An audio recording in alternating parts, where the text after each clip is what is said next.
All right. Thank you. All right. Okay. Good night, everyone. Welcome, welcome, welcome once again to Wake the Nation. And tonight's topic is youth in peril.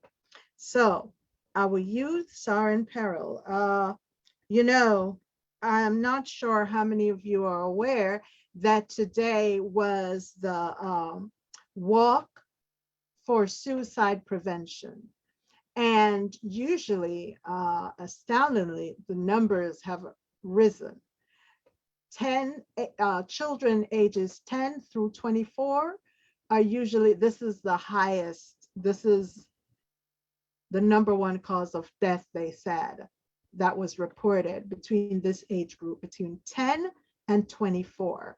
Children are being bullied, children having mental issues. And so, because of this, I forgot the number that the reporter said, but like thousands of youth within that age range have taken their lives. This Last is the year, in 2020, it was 98,000 youth that had died from over for suicide. Okay, so there you go. So thank you for giving the accurate number. I knew they said thousands. I was just wasn't aware of the total. And when you think about 98,000 youths, you're talking about children from ages 10 through 24. You're looking at what? Legacies. You're looking at future. And so many have gone that they had. It's not an illness that was unto death. They took their own lives. And the reasons have varied. There are varying reasons. However, this is something that needs to be addressed, and we need to contact our local elected officials.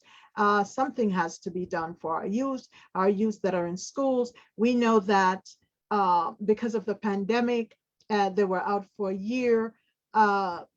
Kids have gone back to school.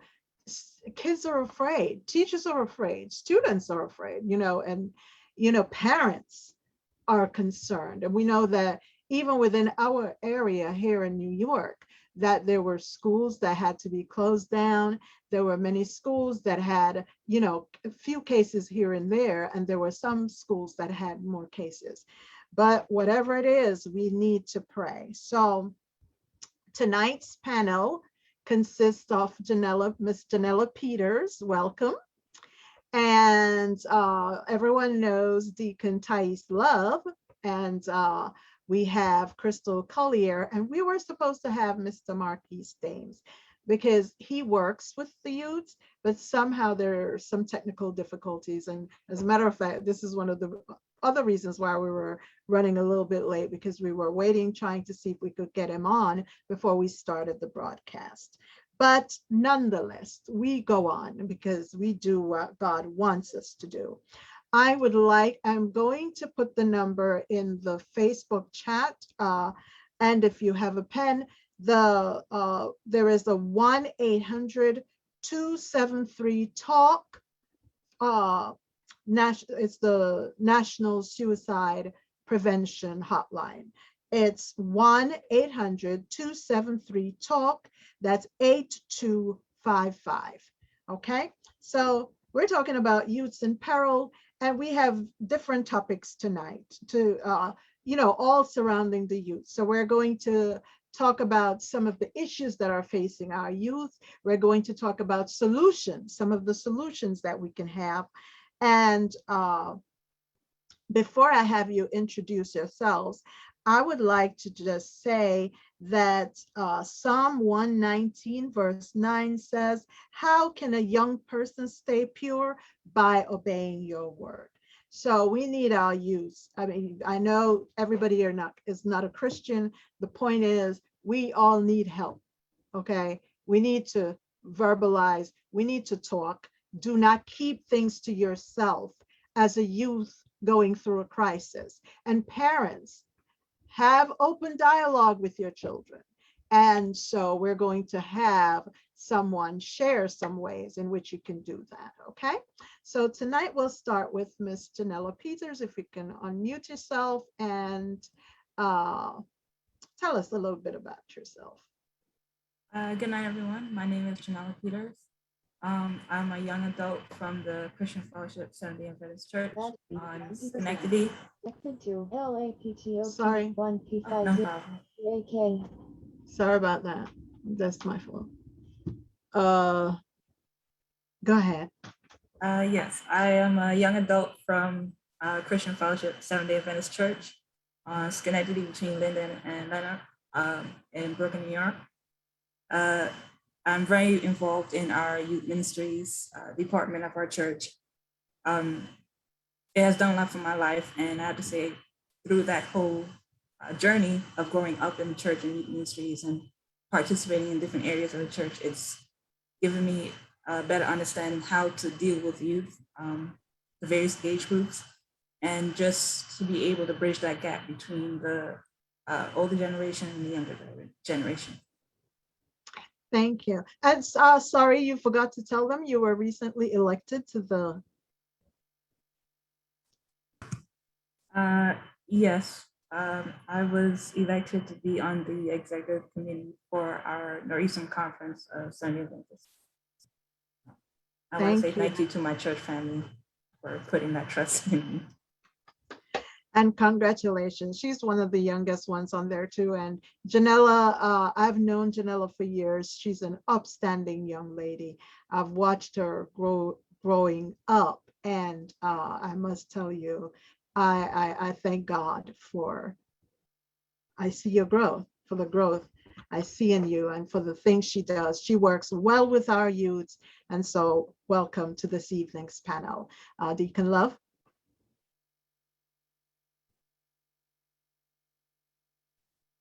Good evening. Good evening. My name is Deacon Tahis Love.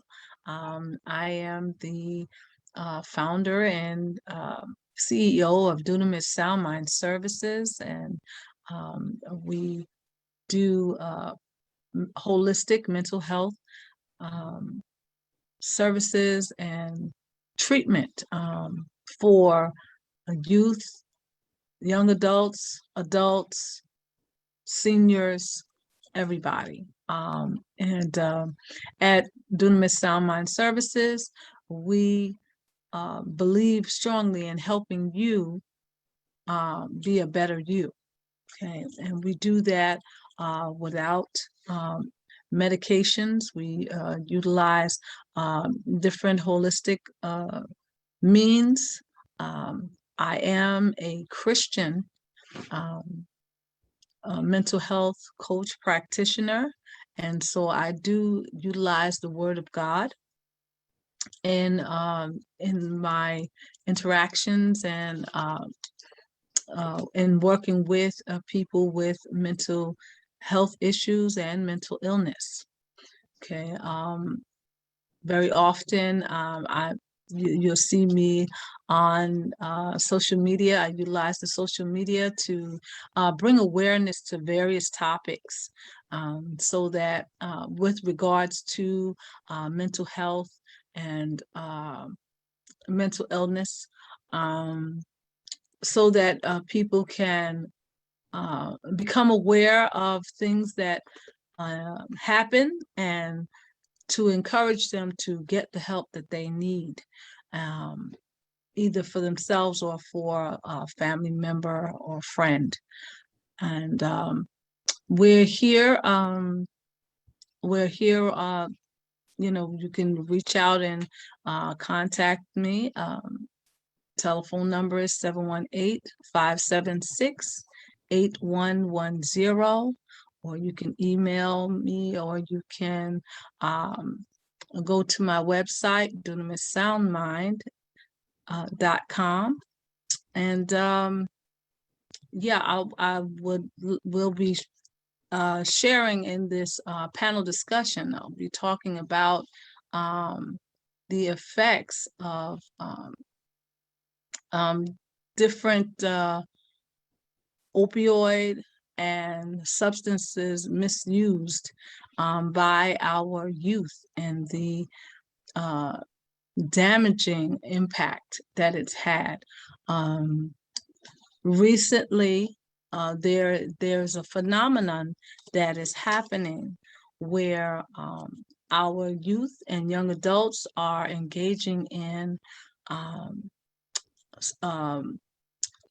consuming marijuana that's laced or mixed with various opioid drugs, and they consume a lot of it in a short period of time so that they can get high to the point where they are hallucinating. And along with this getting high in a short period of time, taking in all of these chemicals, they also perform different rituals, saying incantations to call up evil spirits. And they, under the influence of the drugs, they see these evil spirits, and they taunt them and play with them, trying to get the evil spirit to come and possess them, while they run away from these evil spirits. And what's happening is that because they are consuming a large amount of marijuana that's also laced and mixed with opioids, such as Xanax, fentanyl, and other opioid prescribed and unprescribed drugs. The youth or the young adult that's engaging in this winds up overdosing, and many of them die. What is they're doing now is, knowing that they can possibly overdose, they're going to the pharmacy and picking up some not say it The for narco. uh, Yeah. They can also get it at the firehouse. Yeah, they can get it at the firehouse for free, but they are going and picking up the naloxone and having that kit with them, so that right after they've consumed all of these drugs and they're hallucinating, someone that's also getting high with them may notice that they are at the point of overdosing, and will inject them with the naloxone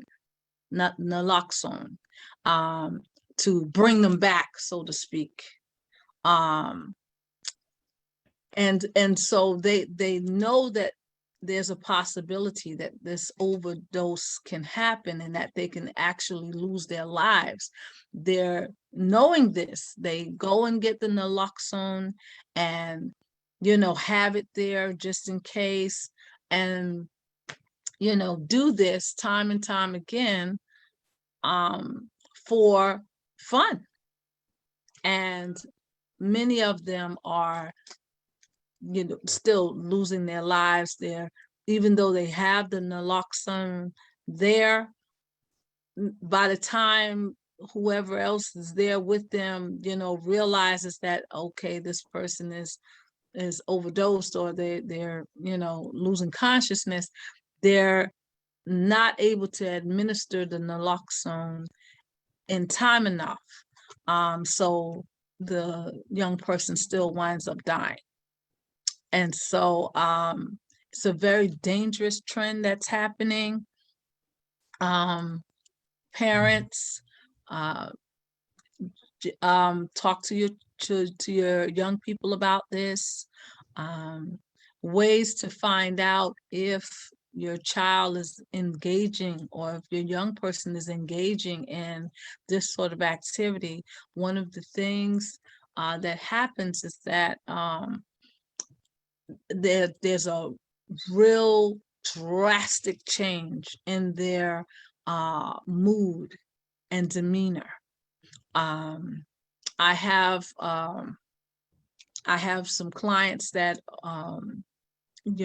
have been engaging in this kind of activity, and you have to be hospitalized because what you have to do is just detox from all of the substances that are in your body in order for you to start to come back to yourself fully. Okay. But one of the things is that there's a drastic mood change. Your child might be in their room and they, look like they're quietly doing their homework and they're peaceful. And then you go in there and say hello or something, and all of a sudden they're angry and they're, combatives. The substances that's mixed in with the marijuana causes you to hallucinate and also hear voices. So you might notice your young person might be sitting in their room by themselves and they're talking or yelling at, someone that is not there. That is another way that you can suspect that that young person might be engaging in that kind of activity. Another thing to look out for is if your young person has long staring bouts. They might be sitting in front of their computer or looking at their phone and they're gazing at it, they don't even blink for long periods of time.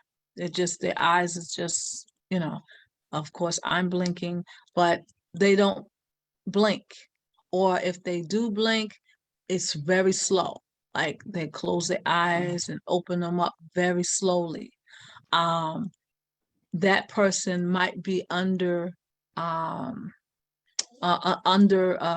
having a mental seizure as a reaction to having taken so much of those substances, and they've come down out of the high, but their body is still reacting to the substances that's still in their bodies. And so they may experience a mental seizure like that, where their mind and everything is just is thrown off, and it doesn't react, it doesn't move. It's just like they're in a deep, like a trance, pretty much. So if you notice your young person having those experiences, the long stares, where they look zoned out, if you notice the drastic mood swing, they could be yelling and arguing with you, and then all of a sudden they bust out laughing. It's real drastic contrasting mood swings. Or if you notice that they are talking or yelling, at someone seemingly, but there's no one else there. They may be hallucinating or hearing voices. That is another sign. And so if you see any of that, I would advise you to take your young person to the hospital to have them checked out. The hospital will evaluate it right away and let you know. And then they will have, recommend that the young person detox, no drugs, none of that stuff, because all of the body has to process all of that high consumption of substances, so that they can rid themselves of that. And so it's not something to play with. Many parents are unaware. Even the young people are not regarding the severity of this activity. They're not regarding that they can actually lose their lives. Yeah. That's the thing, though, that a lot of kids are participating in activities that can cause their demise, and they're not taking heed to that. I wanted Marquise to be on, because also we hear of a lot of gun violence, and it's not just the drugs, it's also the gun violence. So we have a lot of young people participating in a lot of dangerous activities that can be of detriment to them or others. And so parents, really, I'm here saying to you today, I'm appealing to parents and anyone, as a matter of fact, because it can be siblings as well. If you notice a change in your siblings' behavior, or mannerisms, you need to speak to your parent. And, we have to be accountable, members of the church, or if you don't go to church, whatever the families are, it's we use quotes like it takes a village, but the village really isn't there. Because in today's society, I see too many things happening in the news where people stand by and watch others even die. Yeah. And so we need to, this is one of the reasons, and thank you, Deacon Love, for informing us and allowing us to be aware. This is something I came across that I was speaking to Deacon Love about. I think, when was it? I think it was sometime in March. A gentleman, I heard him talk about this, where this is going on in Hollywood, where, they would have the marijuana laced with fentanyl, which we know that was one of the things that Michael K. and another Prince. Yes, died from. Others have died from. Fentanyl is it's something for pain, but it should be under prescribed and under doctor's supervision, I would say. That's not something to just, and to have any drug affects your mind. It alters your mind. So to lace marijuana with Xanax or fentanyl or anything else is dangerous. And this is not just affecting kids in the world, it's affecting kids in the churches as well. And so this is one of the reasons why I'm bringing this to light. Now, Janella, because we were talking about that parents need to have an open dialogue. So you've dealt with a lot of kids in the Pathfinder. What are some of the means that, you've had parents engage in to have that open communication, or ways in which you've interceded to ensure that our youths did not, go by the way, but to stay on track? So with the Pathfinder Club and the other youth ministries in our church, we encourage the parents to be very involved in the lives of their children, whether it's their school life, like sports, extracurricular activities, just to make sure that there's always an open line of communication. You may not understand the latest trends that your children are into, but the fact that you're being very observant and you're communicating with them as they go through the different stages of their development, it helps prevent them from going down that path that you see some teens go down because they don't, they have absentee parents, or it's a single parent in the home. For me, my situation is very unique. I lost my mother at a very young age.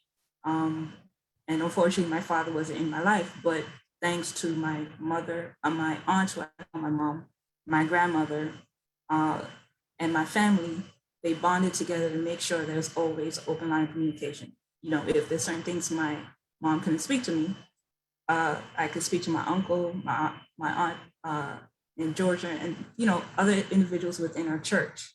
So it was very important also that for my mom that our lives, when it came to my church life and my school life, it was meshed together.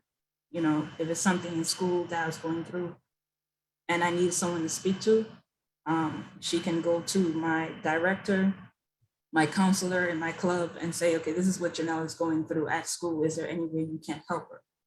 So that's one of the things that we encourage, that the parent be very observant and have that line of communication. And some of the things that we say for them to be intentional is when you're having dinner, that's the time when you can sit down and really say, how was your day? How was school? What did you like about it? What you didn't like about it? What are some difficulties you had? And say, okay, at dinner time, we're not going to be on our phones. So we're not going to turn the TV on, try to look at the show while we're eating. And I think that's why, for me, a lot of the shows that I love, the Coffee Show, the Family Matters, those are the shows that, aside from dinner time, my family and I would sit down and watch, and important issues that are brought up in the episodes, we would discuss right there and then, and sometimes after.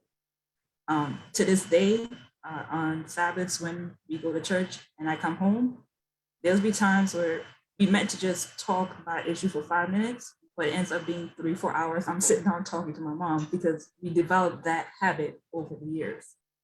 Even when I come home, I'll say, "Oh, Mom, I'm home," and then we'll ask, "How was your day?" Because sometimes I notice as parents, you may have a very stressful day, and sometimes that comes out the way you may speak to your child. And you may not be mindful of that in the moment, but when you see that facial expression, or your child might be like, "Oh, okay, Mom," that's when you realize, okay, my stress is coming out. So it's also regulating the stresses that you deal with on the job to make sure it doesn't transfer over into your household. So little things like that, those tips we give. Of course, watching shows with values, good values, that you can have a discussion with your child, because your child may not want you to come directly to them and speak about it, but at least if you're looking at a show that's touching that topic, it eases yourself, to bring that up. Family devotion was very important.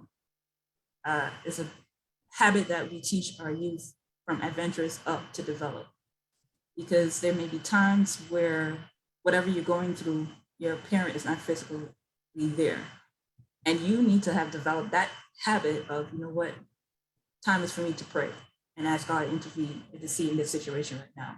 Or there might be a Bible verse that you learned you had to recite for Adventure or Pathfinder Day, or whatever special event, and you realize, oh, that text deals with love, deals with hope.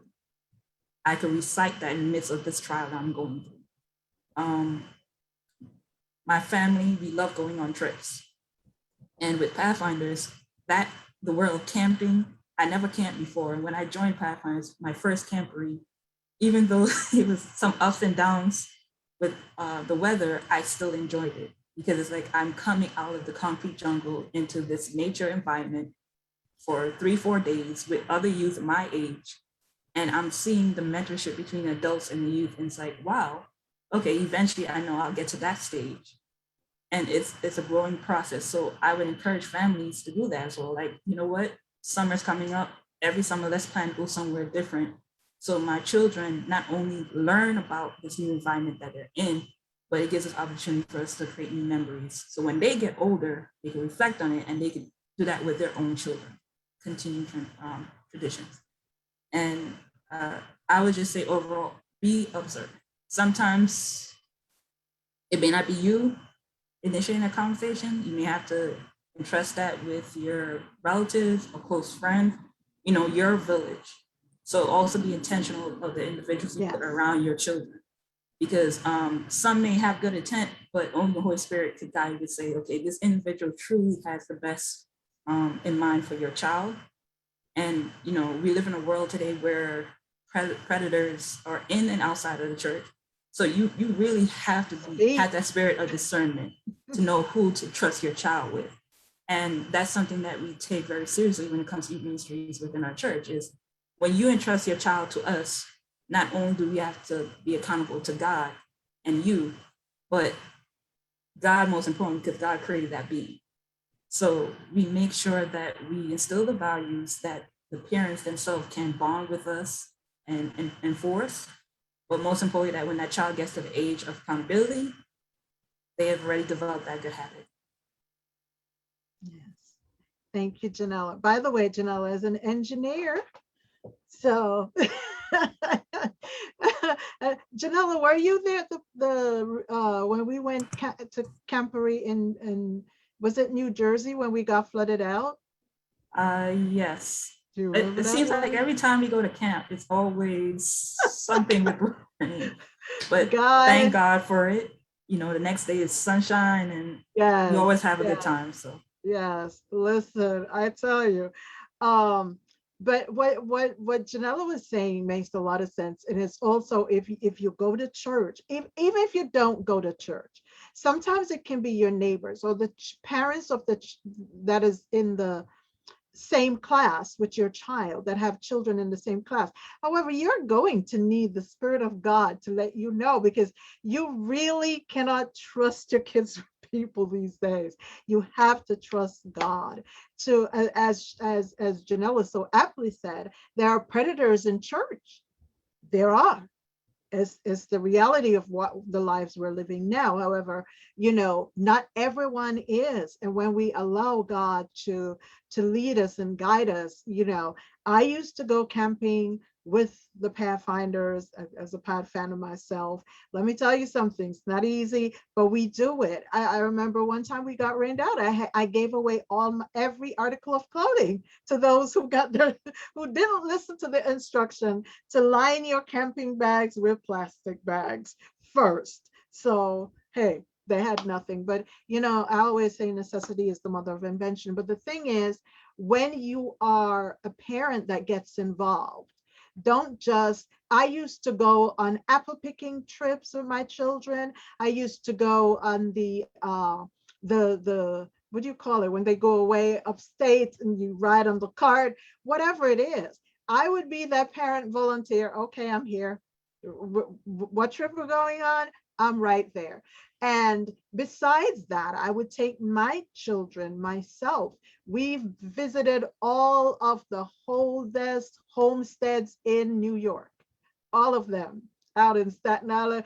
Even since they were young, I used to take them all over to the science. What's the place in New Jersey? By the way, guys, they're going to have state of the art technology over there by Liberty Science. Is it Science Center in Jersey, right, guys? The Liberty Listen, Science Center, yes. yes, let me tell you, it's going to be completed, I think, in 2024. Was it 2024 or 2023? How? Listen, this is the place to take your family. We've been there, Janella. The group, I took my kids and then suggested this to the church. We've been there, and some of the things that I discovered for my children, I had suggested to the church, and the church, and there were other things that the church, others in the church knew about and told, and we took our kids there. And so we've been to tapings and see the televisions, that all kinds of things. It's and just, I have to say, Sister Francia, my first years in Pathfinders were very memorable because of the suggestions that you would make. And I have to say, my love for Pathfinder comes from how involved you were. oh, thank And so, you. To God be the glory. Oh, thanks, sweetie. Oh, to God be praised. But we just have to be there for each other and to encourage each other and, share. As a teacher, I taught for many years. I didn't even talk. But anyway, there were kids in my class that had never been to the Brooklyn Public Library and live right here in Brooklyn, and sometimes not even the local library. And there is so much to be learned. Libraries are not, they enlighten you. There are different, they have workshops.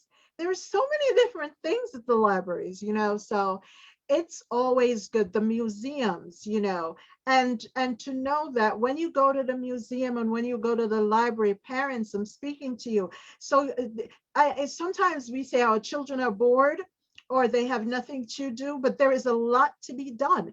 There is a lot. There are homesteads. Did you know there are tunnels in New York? There is what's that one over in Brownsville? Deacon Love, the oh my goodness.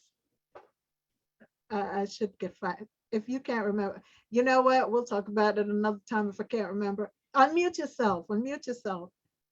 The Weeksville and the Yes, Underground Railroad. the Weeksville and the Underground Rail. Listen, there is so much in this. We have the park down beyond the Brooklyn hospital. Guys, you need to know the history. There's some things you will learn. There are places in Prospect Park, Park Slope, so many places in Brooklyn, the highest point, places in Manhattan where they had the war, like Harlem, So there is a lot to discover. And Manhattan has a lot. Listen, our Queens, whose museum is out there? I have to ask my daughter. I don't even remember now. But they're like, we have a wealth of things to engage our youth in.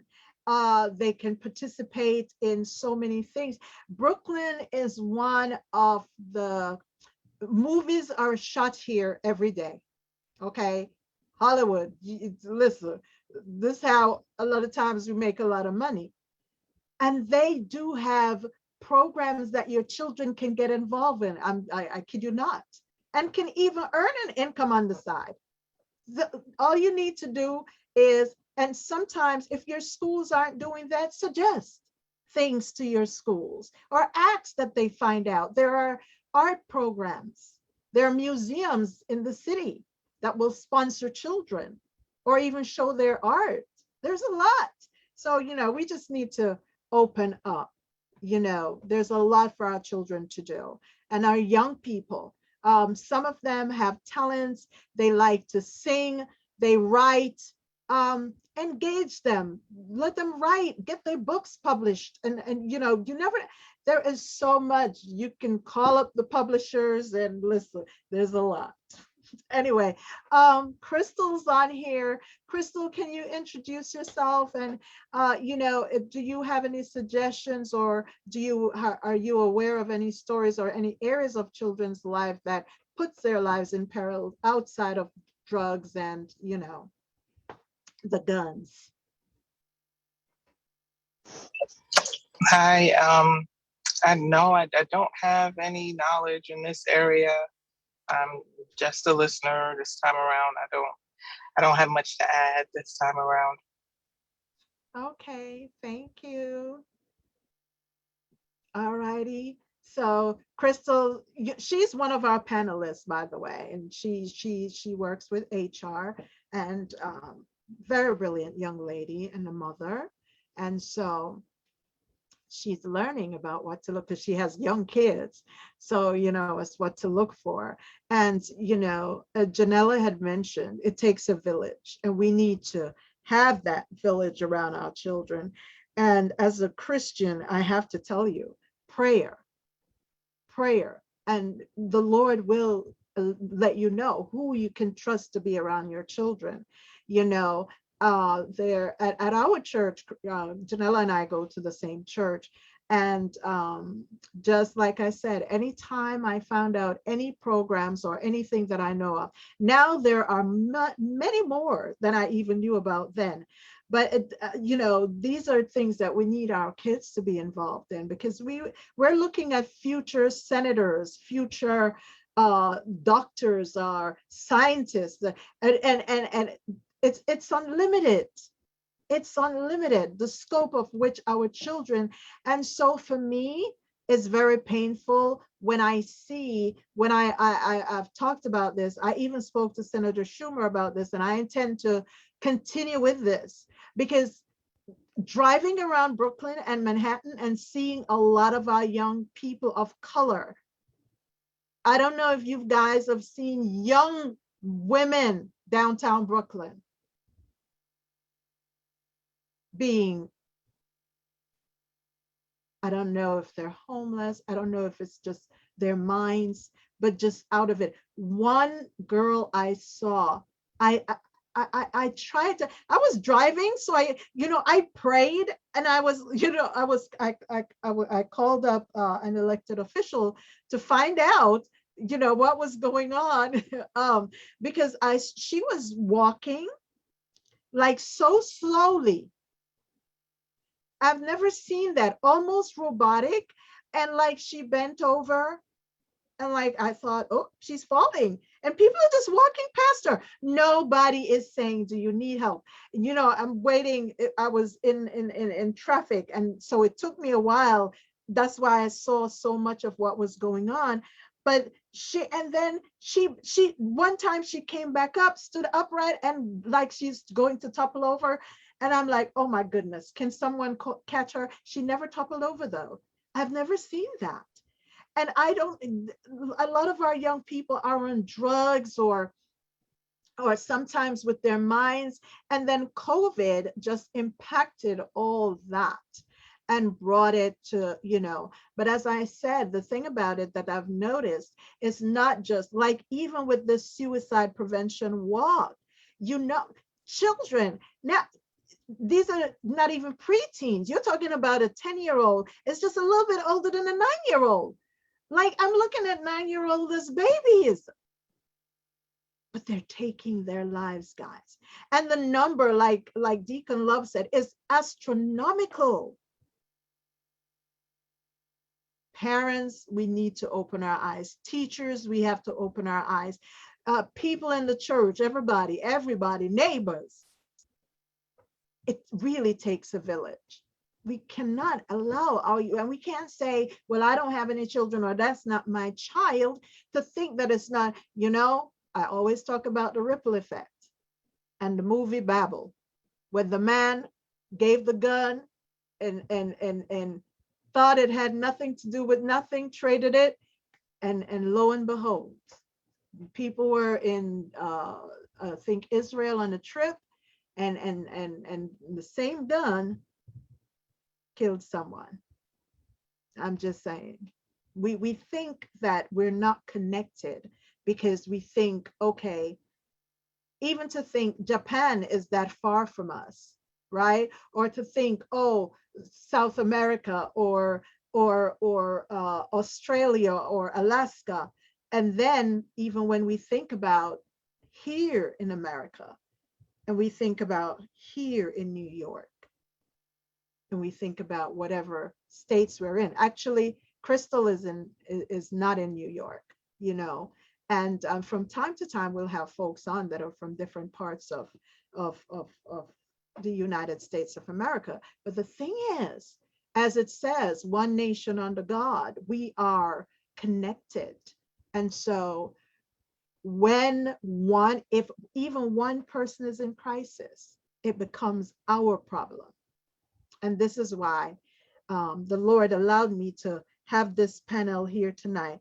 I am going to have to bring Marquise on at another time, and hopefully we can get him on, because this is really, really a serious time. And as Janelle know, I'm always telling our young people, I tell our children, I say, you are valuable. Young women, you're valuable and valued. Young men, you're valuable and valued. And I think sometimes I have met kids as a teacher, not knowing that they were valued at all, not feeling that at all. And because of that, they kind of go wayward, like they'll do anything that causes detriment. They could lose their lives, or someone else could lose their life. But no, this is the reason for this panel tonight, and we'll probably do a part 2, because we're concerned about our youths out there. We really are concerned.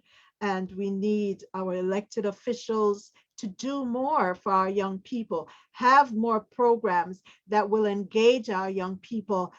We need the allocation of funds for the summer youth programs and for paid internships, and parents know that you can have your children intern with elected official or any job, whatever area they want to go in. And if they're unsure, you can start them as early as they will take them and let them. How about each semester they go, or each school year, and if they're interested in becoming a hairdresser, sometimes we tend to think that our children should be doctors and lawyers, and what if God created them to just do hair?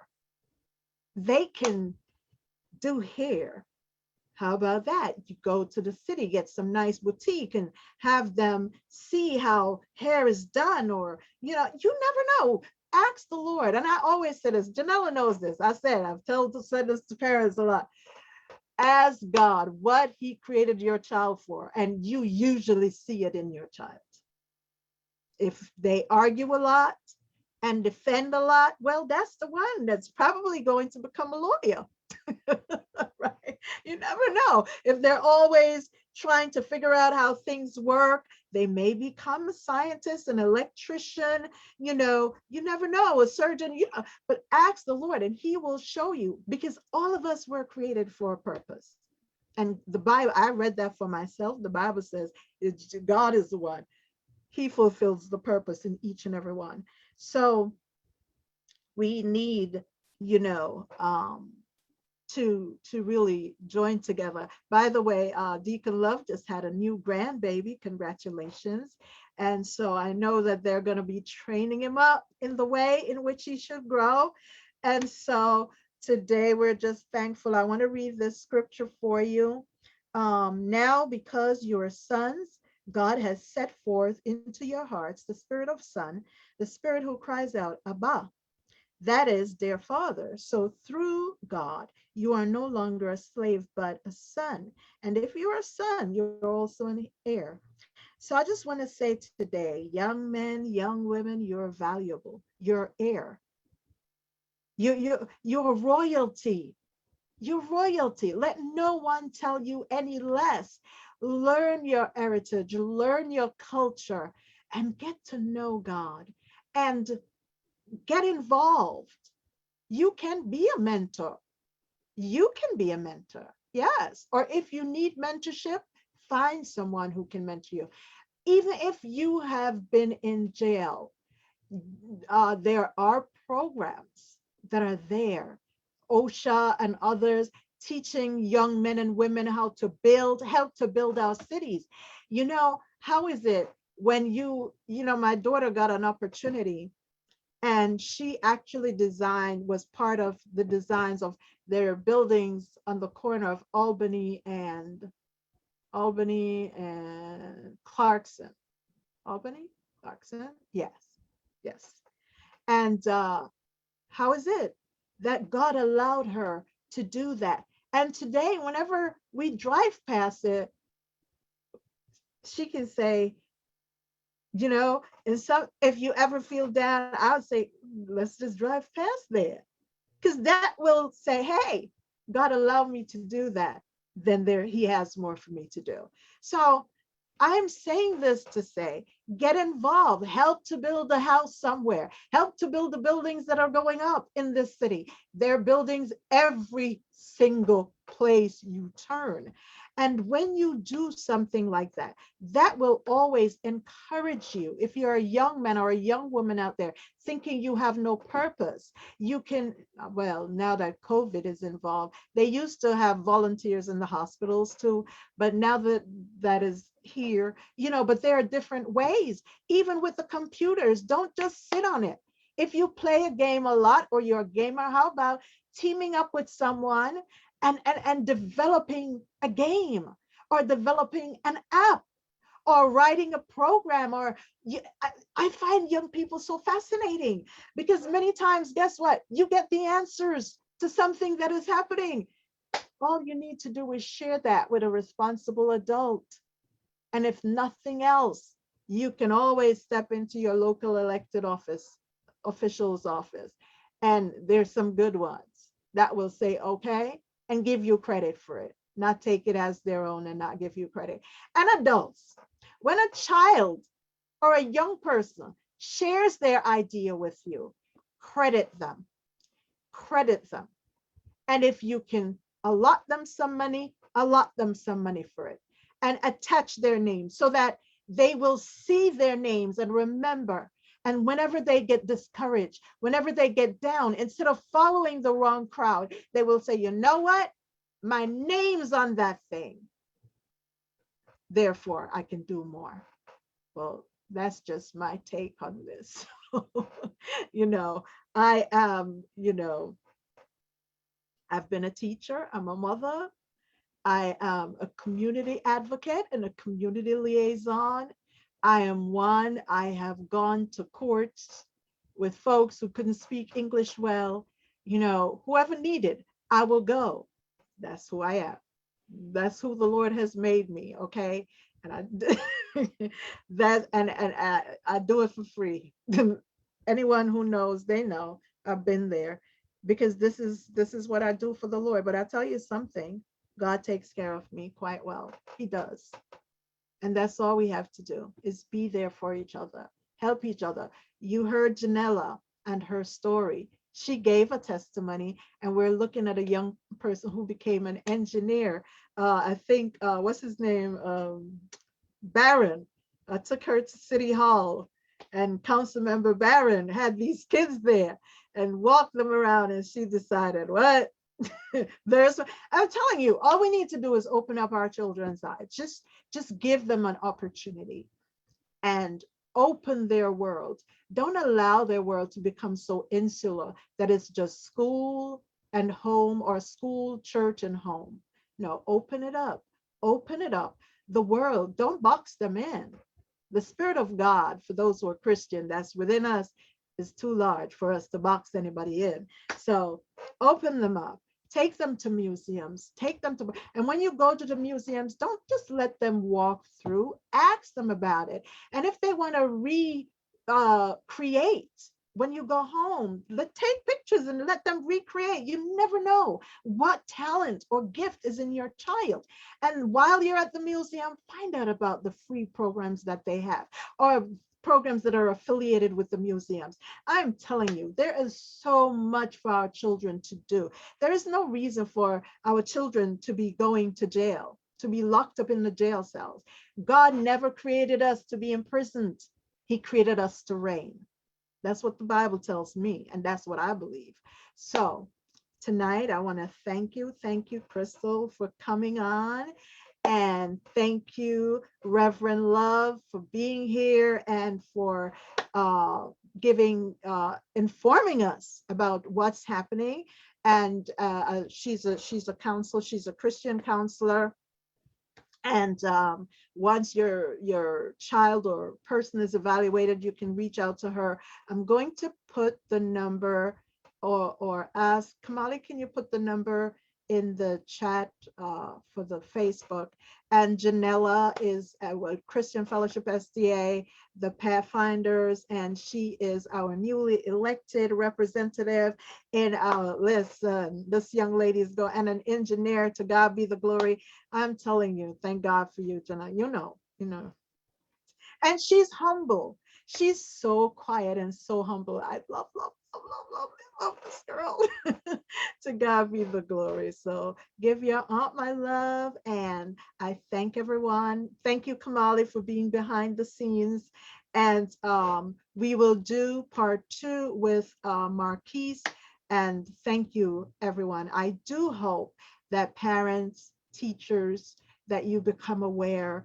By the way, also there are programs at the district attorney's office to assist. There are counselors there as well. And so there are different programs. I am telling, even with the police precincts, which I work with, I am telling you, there are programs. Police doesn't want, listen, they're realizing locking up the children just not working. It's not working. So they're actually programs. They also have a Pathfinder right? Yes, they do. And there are, go ahead, Janella. I remember the Explorer program. Yes.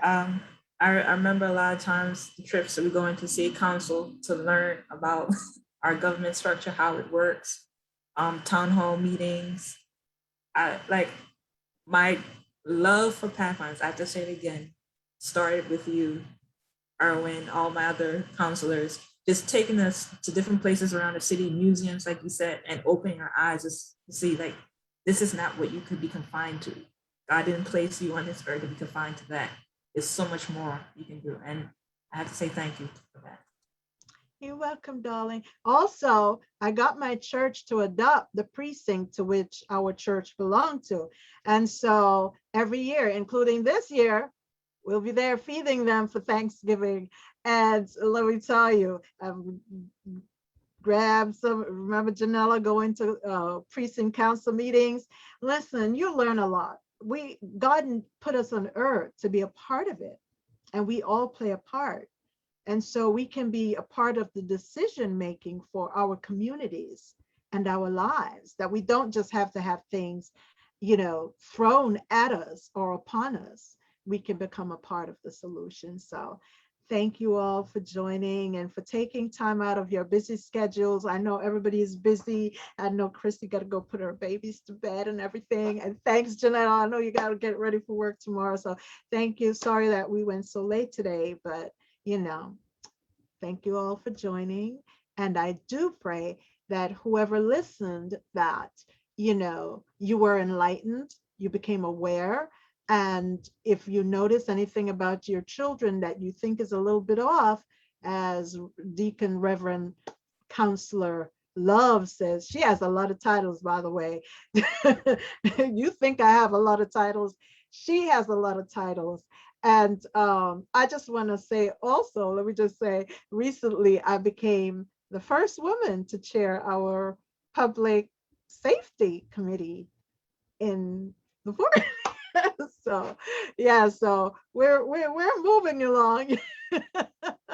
And we keep do what we're doing for the Lord. That's I love the Lord, and I love, because of him, I love people, and I love our kids, and I want our kids to become productive citizens that contribute to society, that says when they look around, or their parents look around, they said, yes, we've done this, we helped to bring us forward. So let's help our children be better. And parents, reach out to your local elected officials, get them to fund programs in your communities for your children. Come on. When your child benefits, a whole set of children will benefit, and the community will benefit. So let us do what needs to be done.